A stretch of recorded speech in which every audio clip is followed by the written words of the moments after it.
Chapter 7.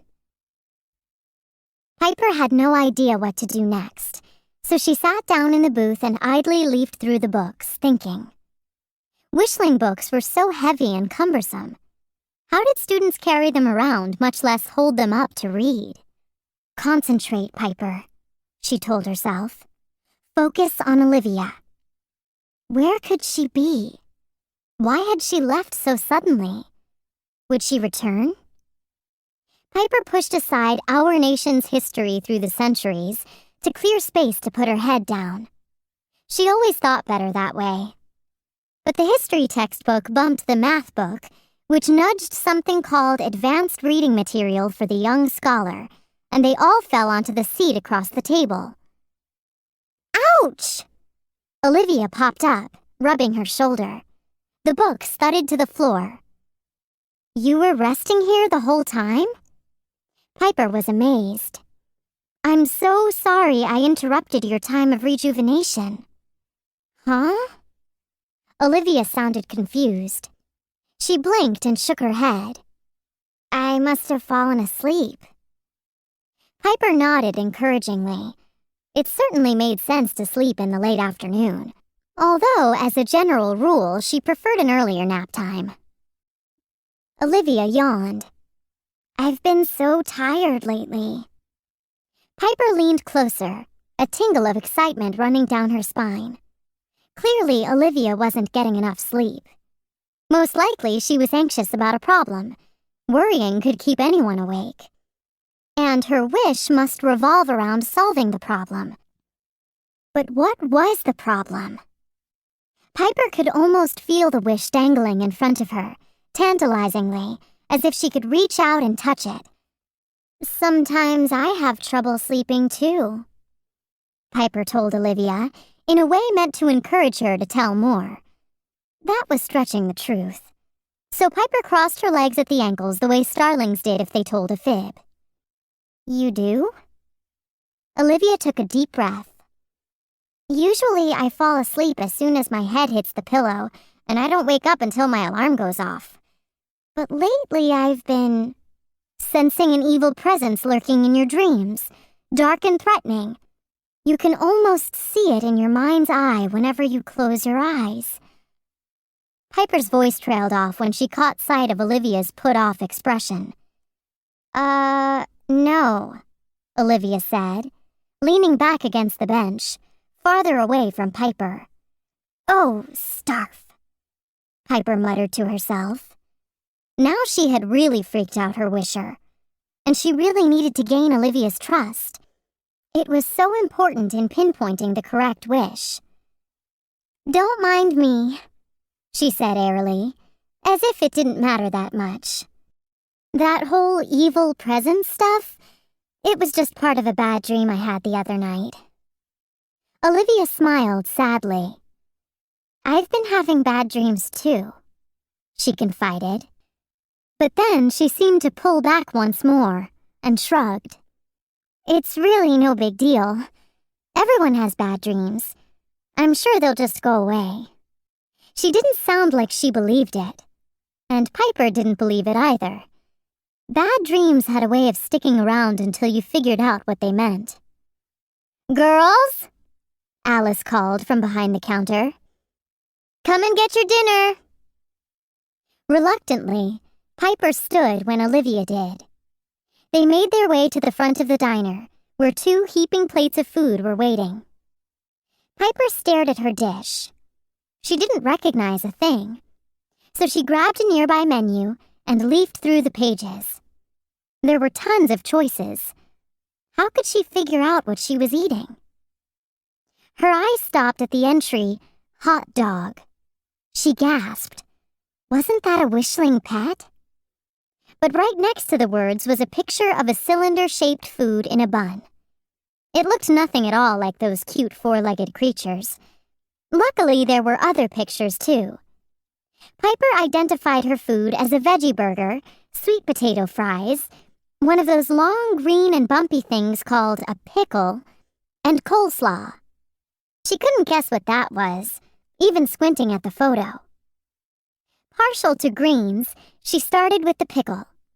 It reminded her of cucumbrella, a crunchy vegetable that didn't need much light to grow.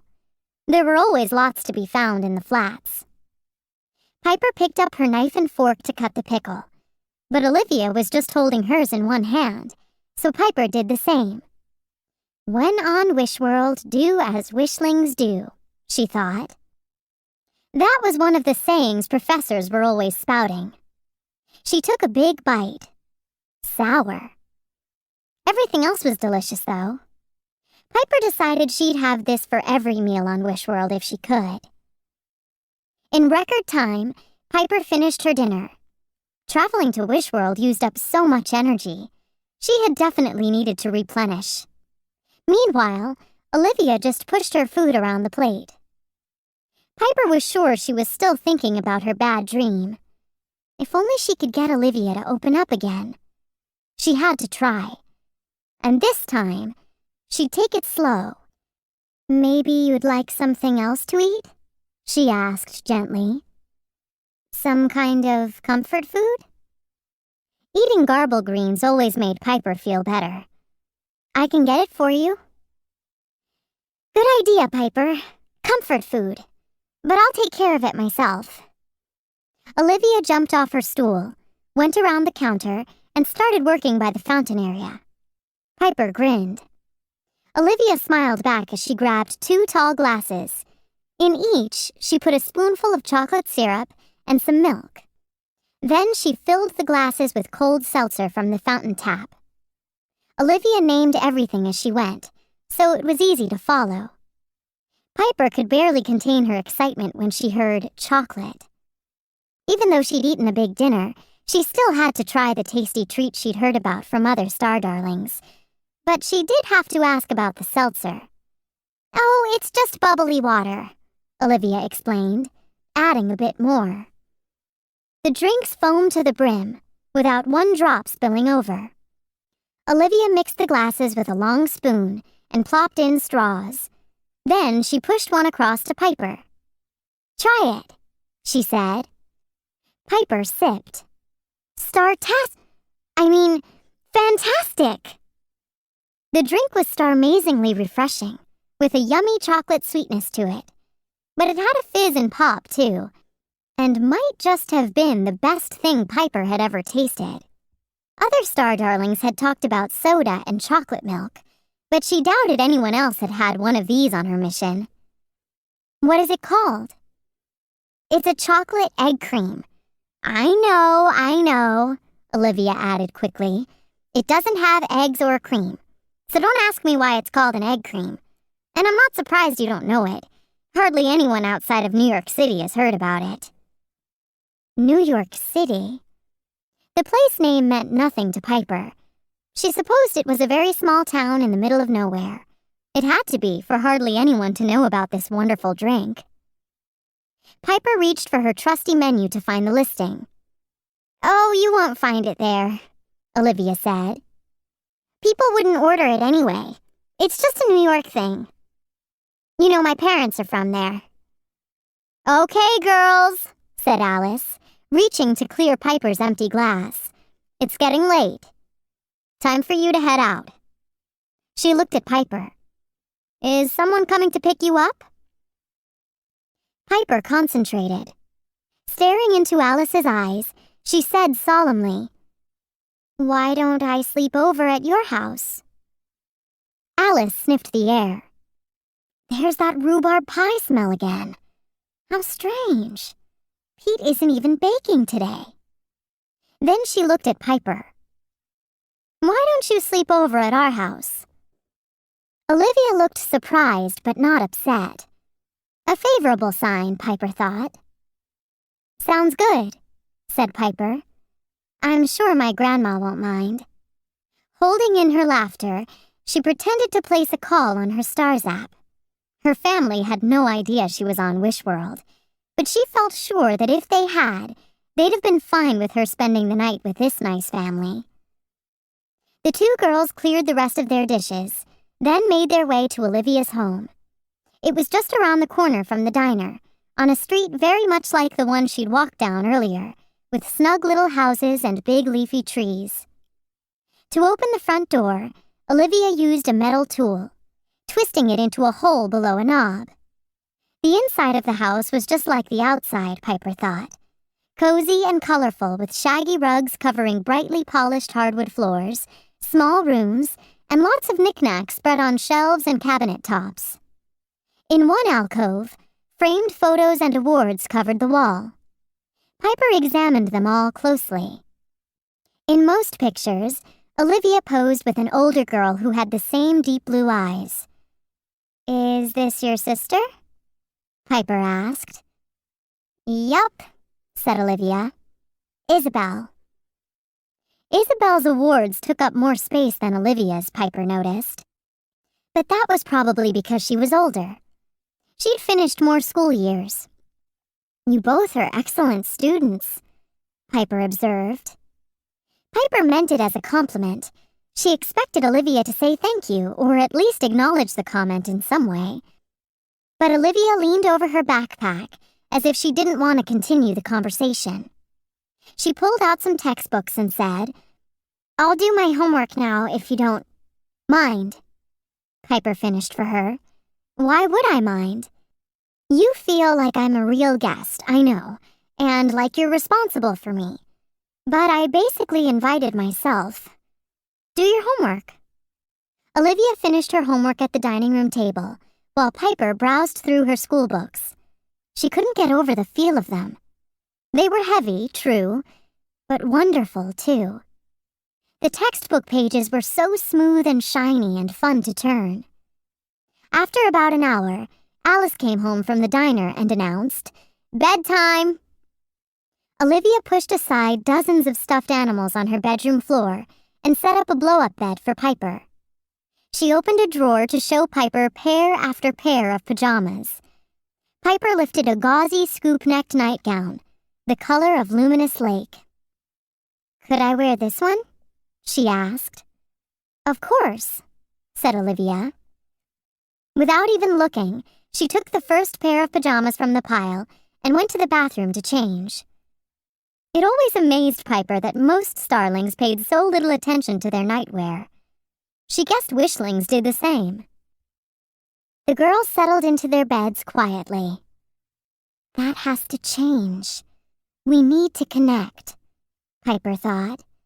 And really, it was the perfect time.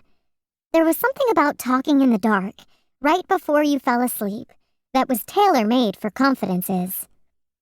"So," Piper said, pulling the blanket up to her chin, "tell me about a typical day here in Greenfield. Then I'll tell you about my days in Ladyfield." "Ladyfield?" Olivia repeated. "I thought you were from Malefield." Piper groaned to herself. Why couldn't she keep these things straight? Sometimes she was too dreamy for her own good. "Just testing you," Piper said. "You passed." "Oh, okay. Well," Olivia fluffed up her pillow. "About my day. I set my alarm for 6:15. It's early, I know.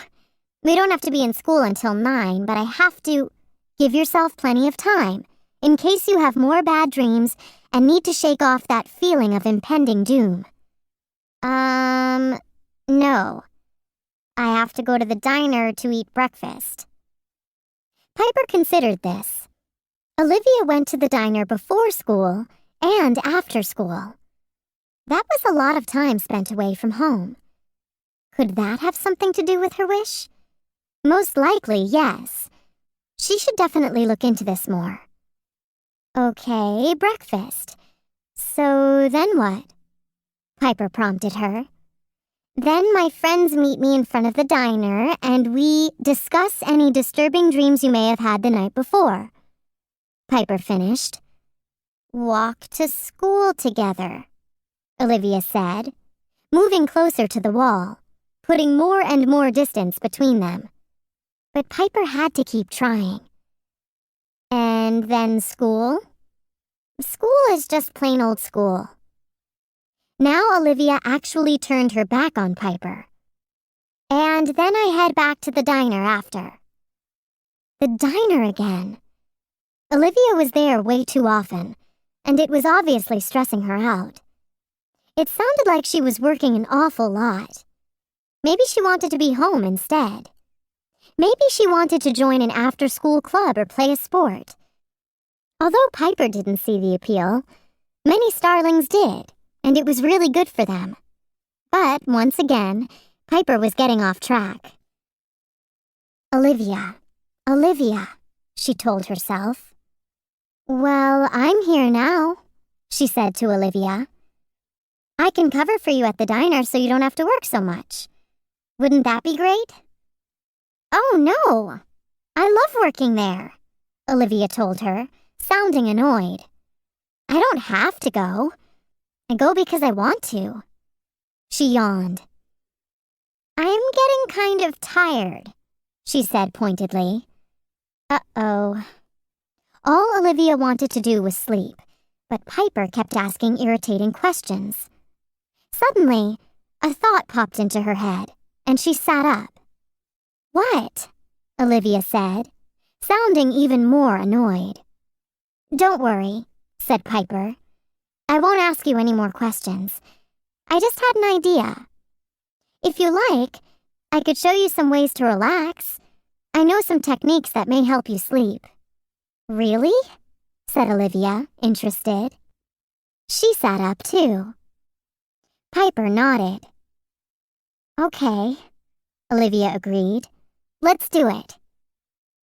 First, let's both lie back down. It wouldn't hurt Piper to de-stress too. Now we close our eyes and focus on breathing. Deep breath in, deep breath out. Deep breath in, deep breath out. Together, the girls breathed, keeping their eyes shut tight. Now we're going to focus on each part of our body to help it relax. Start with the toes on your right foot. Tense those toe muscles for a count of 10. 1, 2, 3. Piper spoke slowly and softly. Now relax those same muscles for another count of 10. Of course, Piper couldn't see Olivia with her own eyes closed, but as they worked from the toes to the legs, to the arms and up, she could sense a peace coming over the wishling. By the end, Piper was as loose as a rag doll. She felt herself drifting off to sleep.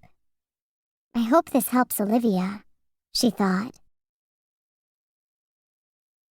Piper was dreaming. She was floating on her back in a warm stream. Her skin tingled in the fresh air, and all was right with the cosmos. She gazed up at the starry sky, listening to the peaceful sound of water lapping against the shore. Suddenly, the calm gurgles turned into frenzied gasps. It wasn't the sound of the stream. It was someone struggling to breathe. Piper shot up, wide awake. Her heart was beating quickly. She could see Olivia in the dim light, shaking and heaving, trying to catch her breath. Are you okay? Piper climbed into bed beside Olivia. Olivia nodded, her eyes half closed. She held up a finger, the universal sign for wait, and slowly her breathing returned to normal. Piper brushed a strand of hair from Olivia's eyes. Her forehead felt damp and cold with sweat. Piper wished she could make that scared feeling disappear like a puff of stardust. I had another nightmare, Olivia finally said. Piper held her close, murmuring words her mother used to say after she and her brother had bad dreams. Hush, hush. I'm right here. It's over now. It will be all right. And it would be all right.